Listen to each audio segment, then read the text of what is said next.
আমি আমাৰ মুখ্যমন্ত্ৰী ডাঙৰীয়াক ধন্যবাদ দিছোঁ আৰু মোদী ডাঙৰীয়াকো ধন্যবাদ দিছোঁ যদি তেখেতৰ আশীৰ্বাদত হৈছে। কিন্তু 10 বছৰ লাগিলে তেখেতলোকক এই ফৰ্মখন বিলাবলৈ।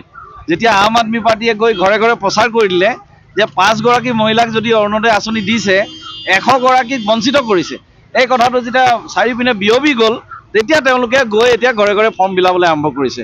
যিয়ে নহওক আম আদমি পাৰ্টি বা ঝাৰুটোত কিমান শক্তি আছে স্পষ্ট বুজা গৈ আছে।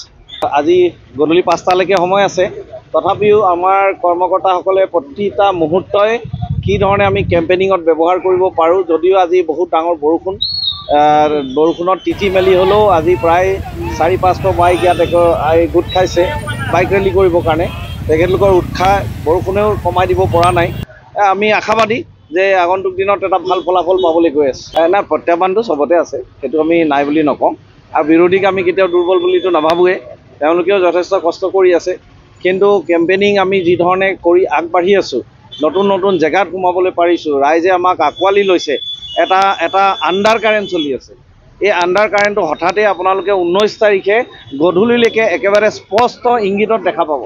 অসমখন যিহেতু আমাৰ চবৰে, বাগিচাখনো চবৰে হ'ব লাগিব। প্ৰভাৱটো চাওক, আম আদমি পাৰ্টীৰ কৰ্মকৰ্তা হিচাপে এজন কেণ্ডিডেট হিচাপেতো মই নিজৰ কথা কমেই নিশ্চিতভাৱে, কেৱল বাগিচা বুলি নহয়, চহৰৰ কথা কওক, গাঁৱৰ কথা কওক, চবতেই আম আদমি পাৰ্টি সাংঘাতিক ধৰণে বিয়পি গৈছে। ৰাইজৰ মনে মনে আহি গৈছে। চাইলেণ্ট ভোটিং হ'ব। আপোনালোকে 19 তাৰিখে গধূলিলৈকে তাৰ একদম স্পষ্ট ইংগিত পাব।